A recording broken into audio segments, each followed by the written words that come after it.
جو فیس بک پہ ویڈیوز ڈالتے ہیں نا, یہ نہ ڈالا کریں کہ کیلے کا رخ قبلے کی طرف ہے کہ نہیں ہے, کیونکہ لوگ کہتے ہیں یہ دیکھو کس چیز میں لگے ہوئے. اصل ویڈیو یہ آنی چاہیے کہ ایک طرف آپ یہ دکھائیں کہ سائنٹسٹ خلائی سیارے بھیج رہے ہیں آسمان میں, وہاں سے چھلانگے مار رہے ہیں. دوسری طرف کراچی کے گٹر کے ڈھکنوں کی تصویریں آنی چاہیے, ڈھکن یہاں کیا ہوئے ہوئے ہیں, کھلے ہوئے ہیں. تیسری طرف گدے گھوڑے کی لیدوں کی تصویریں آنی چاہیے, کچرے کے ڈھیر آنے چاہیے, چرسی آنے چاہیے پائپ کے اندر بیٹھے ہوئے. پھر اصل لبرل لوگوں کا اصل چہرہ آئے گا, کیونکہ یہ جو ملک ہے لبرل لوگوں کے ہاتھ میں, یہ مولاناؤں کے ہاتھ میں نہیں ہے. پھر آئے گا ایک طرف دیکھو سائنسدان راکٹ بھیج رہے ہیں وہاں پہ, اور ادھر کراچی میں گٹر کے ڈھکن لگانے کے لیے بھی حکومت تیار نہیں ہے. تو لوگ سائنسدانوں کا مولویوں سے مقابلہ کروا رہے ہیں, حالانکہ دونوں کی فیلڈ بالکل الگ الگ ہے. نہیں آ رہی میرے تو آسمان میں خلائی سیارے بھیجنا مولویوں کی فیلڈ تھوڑی. مولوی موٹیویشن کرے گا, آپ کو موٹیویٹ کرے گا کہ سیارہ بھیجنے کے کیا اسلام میں فضائل ہیں, ٹھیک ہے نا, سائنسدان بننے کے کیا فضائل ہیں, ڈاکٹر بننے کے کیا فضائل ہیں, وہ مولانا بیان کرے گا. ہر چیز میں علماء کو برا بلا کہتے ہیں لوگ. دوسری بات یہ کہ فیس بک اور یوٹیوب کی دنیا تو کھلی بھی ہے نا, بہت سے لوگ مولانا نہیں ہوتے, مولانا بن کے آئے ہوئے ہیں وہ. تو آپ ہر ایک پر یہ ٹھپا لگا رہے ہیں مفتی ہیں. مفتی عبدالقوی کو بھی لوگوں نے کیا بنا دیا, اتنے فون آئے میرے پاس, مفتی صاحب دیکھیں مفتی عبدالقوی کیا کر رہے ہیں, یہ ہوتے ہیں مفتی. میں نے کہا بھائی اس پہ کہاں مفتی لگانے پر گورنمنٹ کی طرف سے کوئی پابندی نہیں ہے. کس نے بولا یہ مفتی ہے؟ کسی کو بھی اٹھا کے مفتی آصف زرداری صاحب کر دو آپ, پھر کہو دیکھو یہ مفتی لوگ کیا کیا کر رہے ہیں. مفتی کا ڈگری کوئی ہمارے ملک میں کوئی سسٹم نہیں ہے, پتھر اٹھاؤ مفتی نکلے گا نیچے سے. اور صرف یہ مفتیوں کے ساتھ نہیں ہو رہا, ڈاکٹروں میں بھی ایسے ہی ہے, جعلی سرٹیفکیٹ کے ڈاکٹر بھرے ہوئے ہیں. اور حکیم تو ہول سے, جس کا دنیا میں کوئی کام نہیں ہے وہ حکیم بنا ہوا ہے. اور اس سے بھی زیادہ ہول سیل کے حساب سے روحانی عامل ہیں, روحانی جن چڑیل بھوت بھگانے والے, وہ تو اتنے ہر ایک کو روحانی علاج آتا ہے. ایک صاحب مجھے دبئی میں ملے کہ میرا روحانی علاج کر دیں. میں نے کہا میرا ایک یوٹیوب پہ وہ ہے کلپ ہے اس بارے میں, بڑے خوش ہوئے, کہتے ہیں اس کلپ کا نام کیا ہے, کلپ کا. میں نے کہا اس کا نام ہے روحانی علاج والوں کا علاج, روحانی علاج والوں کا علاج. تو خیر میں جلدی سے بات کو سمیٹ کے ختم کرتا ہوں, وقت پورا ہو گیا. کہ بھائی دیکھو اللہ کے لیے جب قربانی دو گے نا, تو قربانی کے صلے میں اللہ کی محبت پیدا ہوگی. پہل آپ کو کرنی پڑے گی. ایک بالش آپ آؤ گے تو اللہ آپ کی طرف ایک ہاتھ آئے گا, پہل آپ کو. تو اس پہل میں آج یہ عزم کرے سب سے پہلے. میں خواتین کے کچھ بات عرض کر رہا تھا کہ اپنے جو ان کے مینسز کے ایام ہوتے ہیں ان کو عورت پر واجب ہے کہ وہ نوٹ کر کے رکھے, کیونکہ عادت سے اس کا تعلق ہے کہ جتنے دن کسی خاتون کی عادت ہے پھر اگلے مہینے اتنے دن تک وہ ایام شمار ہوں گے. یہ میں زیادہ ڈیپ میں نہیں جا رہا ابھی. تو بہت سی خواتین پاک ہو جاتی ہیں مگر روزہ چھوڑ دیتی ہیں, بہت سی ناپاک ہوتی ہیں مگر روزہ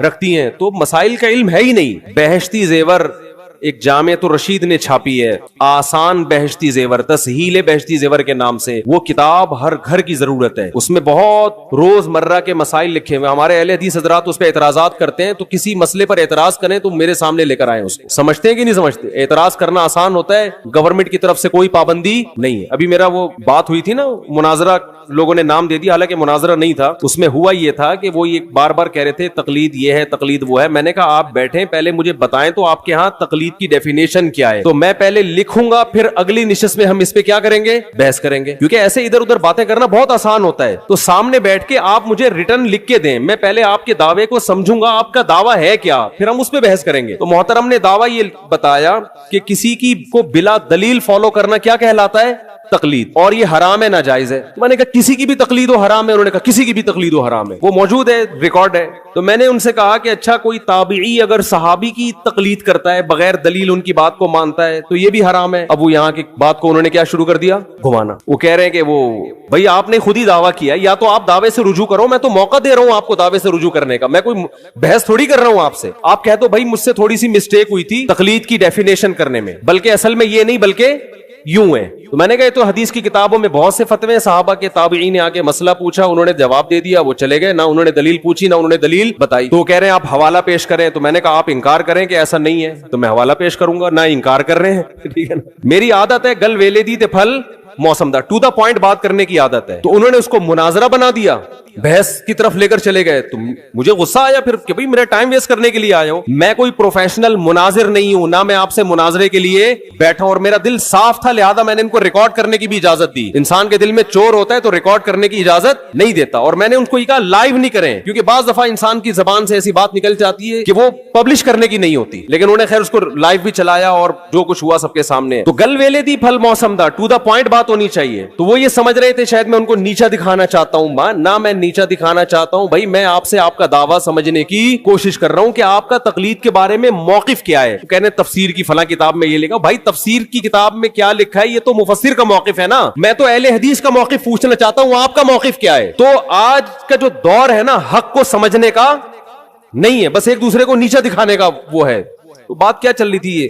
ہاں میں یہی کہہ رہا تھا یہ جو بہشتی زیور کتاب ہے نا مسائل کی, یہ گھر میں رکھیں. یہ بہت ہندوستان میں اس کتاب کو اللہ نے جتنی مقبولیت عطا فرمائی ہے اتنی مقبولیت کسی دوسری کتاب کو نہیں ملی ہے. جہیز میں خواتین کو یہ کتاب دی جاتی تھی تو جامعۃ الرشید نے آسان کر کے چھاپی ہے. اور اگر کوئی اہل حدیث حضرات کہتے ہیں یہ غلط ہے, یہ قرآن و سنت کے خلاف ہے, تو مجھے بتائیں کون سا مسئلہ قرآن و سنت کے خلاف ہے, میں اس کا جواب دوں گا انشاءاللہ. اور پھر ان سے کہیں کہ آپ ایک ایسی کتاب لے کر آئیں جو قرآن و سنت کے موافق ہو. آپ تو مسائل کی کتاب لکھیں نا, آپ کی تو کوئی ہے ہی نہیں اس طرح کی. یہ فوراً جواب میں کہتے ہیں ہماری کتابیں یہ جو ابو داؤد اور بخاری ہماری ہیں, تو آپ بخاری اور ابو داؤد گھر میں رکھیں اور روز مرہ کے مسائل آپ اس سے نکالیں, آپ کو نہیں ملیں گے. تبھی تو علماء کتابیں لکھتے ہیں کہ آسان کر کے قرآن و سنت کی روشنی میں مسائل کا علم کو ایک جگہ جمع کر دیا جائے. تو آپ لکھ لیں کوئی کتاب, آپ بخاری مسلم سے ہی لکھ لیں, نہ خود لکھ رہے ہیں نہ لکھی بھی کتاب, کیڑے نکالنا ہے بس. ابھی وہ مشہور فتنہ پرست نے کیا کیا ہے, وہ میرا ایک بیان میں ایک نازیبہ الفاظ آئے تھے جس سے میں نے معذرت بھی کی کہ وہ ہے نا مفسرین کے بارے میں نے کہا, حالانکہ وہ میرا مقصد مفسرین نہیں ان کے حوالے, کہ آپ بار بار مفسرین کے جو حوالے دے رہے ہیں تو ان حوالوں کا تذکرہ نہ کریں. آپ سے جو سوال پوچھا جا رہا ہے اس کا جواب دیں. ایک مشہور زمانہ ہے انہوں نے کیا کیا, توصیف الرحمان راشدی نے یہ کہا, فلانے نے یہ کہا, سب کے جو اس طرح کی چیزیں ہیں نا نکال کے کلپ بنا کے مارکیٹ میں چلا دیا. تو علماء کی باتوں کو میں جو اس طرح کی نیگیٹو چیزوں کو اگر آپ کتابوں سے جمع کرنا شروع کریں گے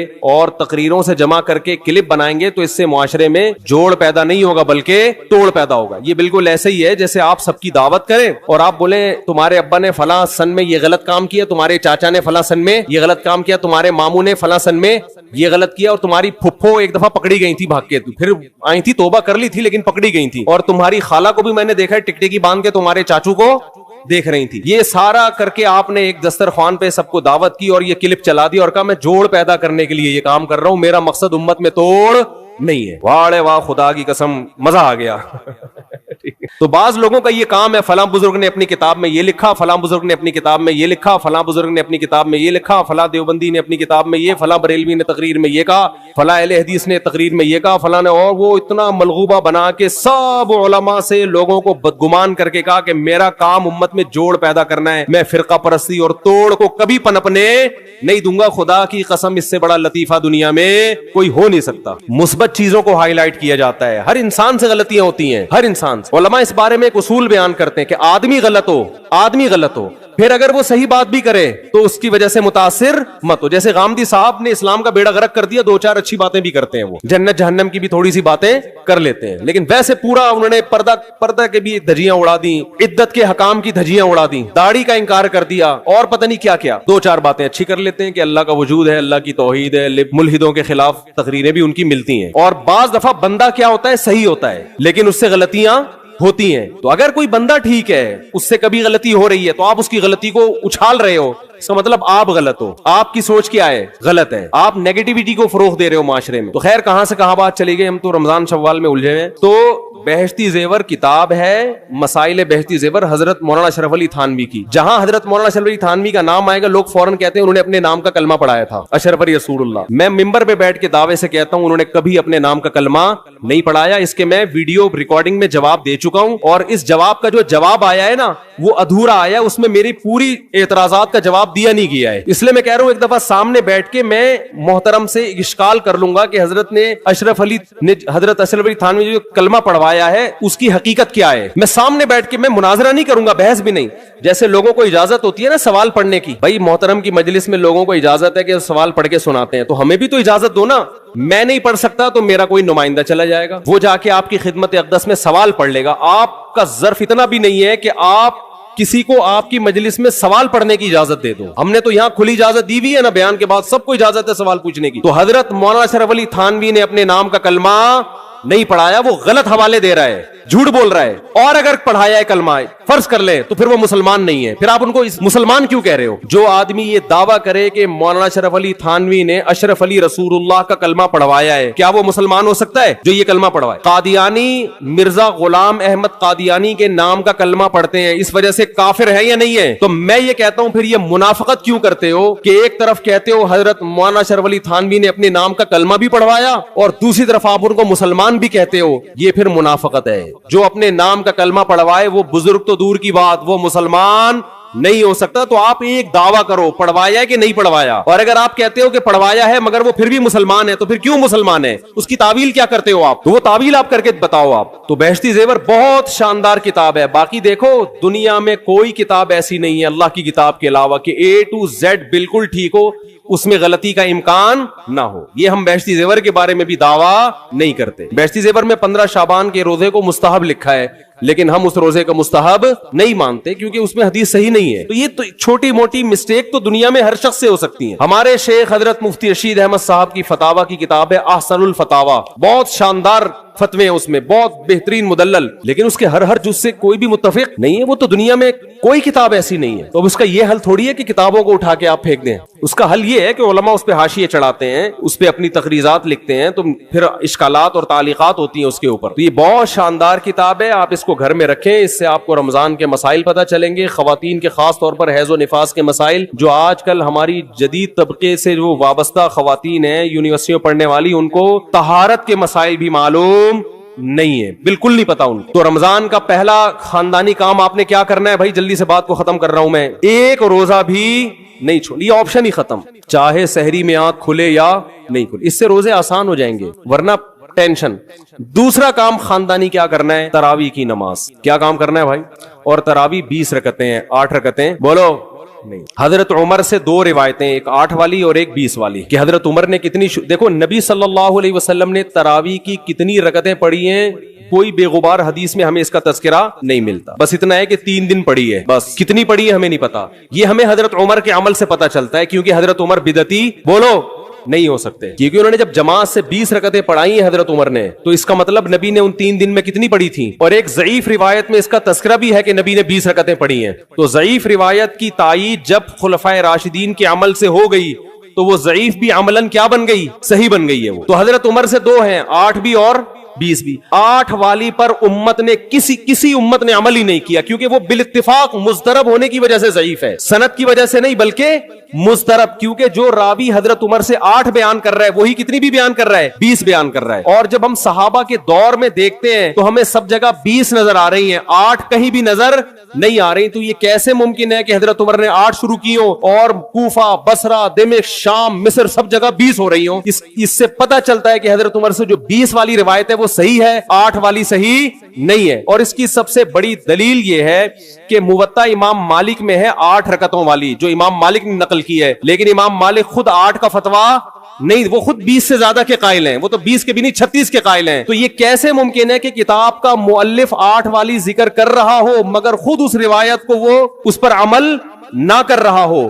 ان باتوں کا کسی اہل حدیث عالم کے پاس جواب نہیں ہے. ترمذی میں ایک روایت پیش کی جاتی ہے امام احمد بن حنبل سے, یہ روایت ہے کہ اس میں کوئی مخصوص عدد ثابت نہیں ہے, جتنی چاہے پڑھ لو, لیکن امام احمد کی جو اپنی اصل کتابیں ہیں فقہ کی, اس میں امام احمد کے شاگرد جو امام احمد سے ذکر کرتے ہیں وہ ذکر کرتے ہیں امام احمد بن حنبل کے نزدیک بھی 20 رکعتیں مختار ہیں. سمجھ نہیں آ رہی میرا خیال ہے. تبھی فقہ حنبلی میں تراویح کی رکعتیں کتنی ہیں؟ 20. اور امام ابو حنیفہ کے نزدیک بھی. لوگ پتہ ہے مجھ سے کیا کہتے ہیں, لوگ جو ہے نا کہتے ہیں کہ یار آپ ان حدیثوں کا انکار کر رہے ہو جس میں 8 آتا ہے. 8 والی جو بخاری کی حدیث ہے نا اس کا تراویح سے کوئی تعلق نہیں ہے. بخاری میں آتا ہے نبی رمضان اور غیر رمضان میں 8 پڑھتے تھے, اس کا تراویح سے کوئی تعلق, وہ تو غیر رمضان میں بھی تھی. اتنی سینس نہیں ہے یار, آپ ہمیں قرآن و حدیث سکھا رہے ہو اور ہمیں اپنا مقلد بنا رہے ہو اتنے بڑے بڑے مجتہدین کی تقلید چھوڑ کے. میں لوگوں سے ایک بات کہتا ہوں, ایک قرآن و حدیث وہ ہے جو ابو حنیفہ, شافعی, مالک اور احمد بن حنبل نے سمجھا, اور ایک قرآن و حدیث وہ ہے جو 15ویں صدی کے مولوی سمجھ رہے ہیں. کس کی فہم زیادہ صحیح ہوگی؟ بولو بھائی, ایک قرآن وہ ہے جو انجینئر بیان کر رہا ہے حدیث، ایک حدیث کی تفصیل وہ ہے جو امام مالک بیان کر رہے ہیں، ابو حنیفہ بیان کر رہے ہیں جن کی 80 ہجری میں پیدائش ہوئی ہے، تابعین میں سے ہیں، جو امام شافعی بیان کر رہے ہیں. تم امام شافعی کو چھوڑ رہے ہو، تم امام ابو حنیفہ کو چھوڑ رہے ہو، تم امام مالک کو چھوڑ رہے ہو، تم احمد بن حنبل جیسے محدث اور فقیہ جو امام بخاری کے استاذوں میں ہیں ان کو چھوڑ کر فالو کس کو کر رہے ہو؟ انجینئر کو. اور تم کہہ رہے ہو ہم صرف قرآن و حدیث کو مانتے ہیں، ہم کسی اور چیز کو نہیں مانتے. تم قرآن و حدیث کو نہیں مانتے میرے بھائی، تم مقلد ہو، اندھے مقلد ہو. تم قرآن و حدیث کی اس تشریح کو مانتے ہو جو انجینئر کر رہا ہے، اس تشریح کو نہیں مانتے جو احمد بن حنبل کر رہے ہیں، جو ابو حنیفہ کر رہے ہیں، جو امام مالک کر رہے ہیں، جو امام شافعی کر رہے ہیں. یہ بڑے بڑے تابعین، تبع تابعین، مجتہدین جن کو پوری امت نے فالو کیا ہے. تو 8 رکعت کی جو موطا امام مالک کی حدیث ہے، اس 8 رکعت پہ امام مالک نے فتویٰ نہیں دیا. کیوں؟ اس لیے کہ وہ حدیث مضطرب ہے، اس میں راوی ایک بیان پہ ٹکتا نہیں ہے، کہیں 20 بیان کرتا ہے، کہیں 8. جب راوی کے بیان میں تضاد ہو تو حدیث مضطرب ہونے کی وجہ سے رد ہو جاتی ہے. اور میں آخری بات کر کے بیان کو ختم کرتا ہوں، یہ جو تراویح کا لفظ ہے یہ 8 رکعتوں پہ فٹ ہی نہیں بیٹھتا ہے. اس کا بھی میں جواب سوال کر رہا ہوں لیکن کوئی جواب نہیں دے رہا. دیکھو اپنی مرضی کے سوال بنا کے جواب دے دیا کرو تو لوگ واہ واہ کریں گے. آپ میرے ساتھ یہ ہو رہا ہے، میں جو بیانات میں اعتراض کرتا ہوں نا اس کا جواب نہیں مجھے ملتا، خود سے اعتراض بنا کے کیا کر دیا جاتا ہے جواب. جیسے میں نے بتایا تھا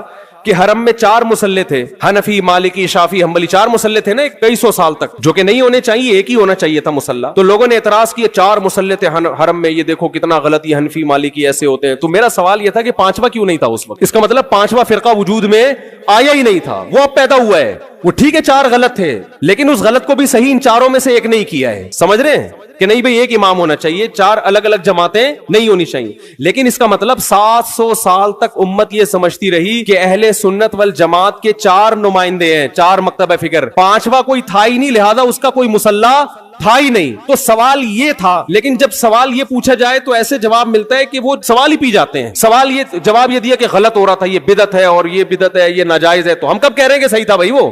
لیکن یہ پوری دنیا میں نہیں ہو رہا تھا، یہ صرف حرم میں ہو رہا تھا. اور اس کو ختم بھی حنبلیوں نے کیا ہے کہ نہیں جی امام ایک ہونا چاہیے، سارے چاہے حنفی ہو شافعی ہو اس امام کے پیچھے نماز پڑھیں گے. سمجھ میں آ رہی ہے بات کہ نہیں آ رہی؟ تو سوال یہ تھا کہ 700 سال یا 400 سال تک امت کی نمائندگی ان 4 مکاتب فکر نے کی ہے حرم میں، 5ویں نے کوئی اپلیکیشن بھی نہیں دی. اس کا مطلب 5واں تھا ہی نہیں. اور جو آپ یہ مختلف الفاظ بیان کرتے ہو کہ امام احمد بن حنبل اہل حدیث تھے، فلاں میں اہل حدیث تھے، تو امام احمد بن حنبل اگر اس طرح کے اہل حدیث تھے تو پھر امام احمد بن حنبل کے فالوورز کو اہل حدیث کیوں نہیں کہا جاتا ہے، حنبلی کیوں کہا جاتا ہے؟ نہیں آ رہی بات میرا خیال. یہ ایسے ہی ہے جیسے جماعت المسلمین والے کہتے ہیں کہ ہم نبی کے دور سے ہیں، اور پھر بخاری میں دکھاتے ہیں جماعت المسلمین کے الفاظ. او بھائی یہ والی جماعت المسلمین نہیں تھی، یہ تو باقاعدہ آپ نے رجسٹر کروائی ہے 1975 میں.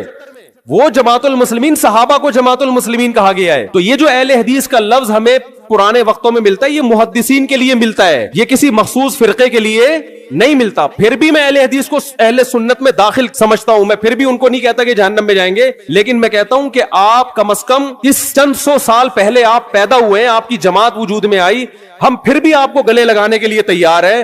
اور ہم صدیوں سے چلے آ رہے ہیں، آپ ہمیں کیا کر رہے ہو؟ آپ ہمیں گمراہ لوگوں میں داخل کر رہے ہو. تو اسلام بہت پہلے بر صغیر میں آیا ہے، جس شکل میں آیا ہے وہی شکل ٹھیک ہے، بات کی چیزوں پر اعتماد نہیں ہوتا ہمیں. تو میں ایک بات کر کے بیان کو ختم کرتا ہوں، یہ جو 8 کا لفظ ہے نا، تراویح کا لفظ ہے، یہ 8 رکعتوں پر صادق بولو نہیں آتا. بہقی کی حدیث ہے اور بھی روایتیں اس بارے میں کہ اسلاف جب تراویح کی نماز پڑھا کرتے تھے، اسلاف سے مراد صحابہ تابعین، تو 4 رکعتوں کے بعد آرام کیا کرتے تھے. تو اس لیے 4 رکعت کو ترویحہ کہا گیا. کیا کہا گیا؟ ترویحہ. روح سے نکلا ہے، روح. استراحت کا لفظ سنا ہے آپ لوگوں نے؟ آرام. استراحت کسے کہتے ہیں؟ آرام. ترویح آرام دینا. راحت، راحت کا لفظ تو اور آسان ہے نا. ارے راحت کا لفظ نہیں سنا؟ راحت کسے کہتے ہیں؟ آپ کہہ رہے ہوں وہ اسے کہتے ہیں ہمارے محلے میں رہتی ہے. راحت کہتے ہیں آرام، ریسٹ. استراحت، راحت. روح یروح ترویحا، باب تفعیل میں جب جاتا ہے آرام دینا، تو ترویحتن، کیونکہ 4 رکعتوں کے بعد آرام کرتے تھے تو ان 4 رکعتوں کو کیا کہا گیا؟ ایک ترویحہ، یعنی ریسٹ ہے اس کے بعد. اب ترویحہ کا جو لفظ ہے نا، 4 رکعتوں کے بعد کیا ہو رہا ہے؟ ریسٹ. اٹ از کالڈ ترویحہ. سب کو پتہ ہے 4 رکعتوں کو ترویحہ کہتے ہیں. 2 ترویحوں کو عربی میں کہیں گے ترویحتان. کیا کہیں گے؟ جیسے رجل کا معنی ایک آدمی، رجلان 2 آدمی. عربی میں دو کے لیے الگ لفظ استعمال ہوتا ہے, دو سے زیادہ کے لیے الگ. تو اگر یہ 8 رکعتیں ہوتی تو ان کو محدثین تراویح نہ کہتے بلکہ ترویحتان کہتے یا ترویحتین کہتے. کیا کہتے؟ 2 ترویحیں, اور ان کے بیچ میں ویسے بھی ریسٹ کی ضرورت پڑتی نہیں. ٹھیک ہے, 4 رکعت کے بعد امام بیٹھتا بولتے چل بھائی آگے جلدی کر, جانا بھی ہے گھر میں ہم نے. تو ترویحتین کہتے, ان کو محدثین تراویح نہیں کہتے. اور تراویح کا لفظ ہے جمع. عربی میں جمع کم سے کم افراد کتنے ہوتے ہیں اس کے 3, تو کم سے کم 12 رکعتیں ہونی چاہیے. لیکن تراویح بھی جمع کثرت ہے, جمع قلت کثرت, جمع اقصا کہتے ہیں جو بہت زیادہ جمع ہو. تو پتہ ہے 4 رکعتیں کافی زیادہ ہیں تو ان کو تراویح کہا جائے گا. 4 رکعتیں تھوڑی سی بھی ہو تو ان کو تراویح. 4 رکعتیں اگر 3 دفعہ آئیں گی تو اس کو بھی علی وجہ الکمال ہم پورے طور پر تراویح کا لفظ اس پہ صادق نہیں آئے گا. بات آ رہی ہے سمجھ میں کہ نہیں آ رہی ہے؟ سمجھ میں سب آ رہی ہے, لیکن گھننے بن جاتے ہیں, گھماتے ہیں. اب دیکھیں نا یوٹیوب پہ اس کا جو بیان آئے گا نا اس میں گھمایا ہوا ہوگا, اس میں گھمایا ہوا, یہ اپنی طرف سے نکالا ہوا ہے. اپنی طرف سے نہیں بھائی, بہقی کی حدیث ہے, مصنف ابن ابی شیبہ کی روایتیں ہیں, آپ دیکھ لو. اس میں لوگ کہتے ہیں حوالہ کیوں نہیں دیا مفتی صاحب نے. آپ انکار کرو میں حوالہ دوں گا انشاءاللہ. آپ انکار کرو کہ ایسا نہیں ہے, ہم ٹائم بچا رہے ہیں اپنا. وہ مجھے کہہ رہے تھے نا اس بحث میں کہ مفتی صاحب آپ دلیل دو, جو دعویٰ کرے دلیل اس کے ذمے ہے. میں نے کہا دلیل اس کے ذمے اس وقت ہے جب سامنے والے دعوے کا انکار کرے. میں نے ستار بھائی کو میں نے کہا کہ ستار بھائی تم نے 1 لاکھ روپے لیے ہیں. ستار بھائی کہہ رہے ہیں نہیں, ہاں لیے ہیں. تو مجھے کیا ضرورت ہے میں گواہ پیش کروں کہ دلیل دوں؟ وہ مان رہا ہے.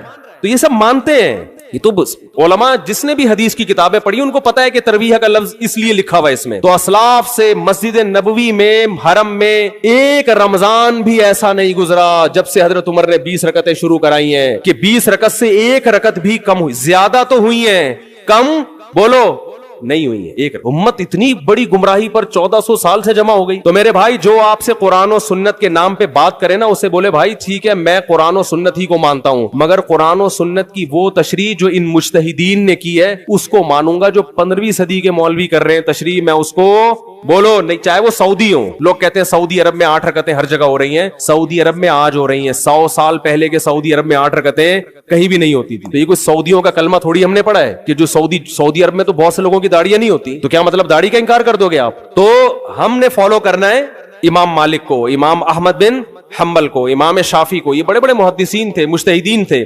خلفائے راشدین کو, خلفائے راشدین کے دور میں کوئی ایک روایت دکھا دو 8 رکعتوں والی, کوئی ایک روایت. ہاں جو حضرت عمر سے موطا میں منقول ہے اس کا جواب میں نے دے دیا. اس کے علاوہ کہیں دکھا دو کہ بصرہ میں, کوفہ میں, دمشق میں, صحابہ تابعین کے دور میں رمضان میں 8 رکعتوں سے جماعت سے نماز کسی نے پڑھی ہو. تو نہیں ہے کچھ بھی اس میں. تو اس لیے جو طریقہ صدیوں سے تواتر کے ساتھ چلا آ رہا ہے وہ کتنی رکعتوں کا ہے؟ 20 رکعتوں کا. تو اسی کو فالو کرنا چاہیے. تو دوسرا کام آپ نے خاندانی کیا کرنا ہے؟ تراویح پابندی سے پڑھنی. سمجھ میں آ رہی ہے بات؟ تو یہ 2 کام فی الحال کریں, کچھ پیکج اگلے جمعے میں انشاءاللہ بیان کریں گے. تو اسی سے انشاءاللہ اللہ کی محبت کی چنگاری آپ کے دل میں پیدا ہوگی. اللہ ہمیں سمجھنے کی, عمل کی توفیق عطا فرمائے.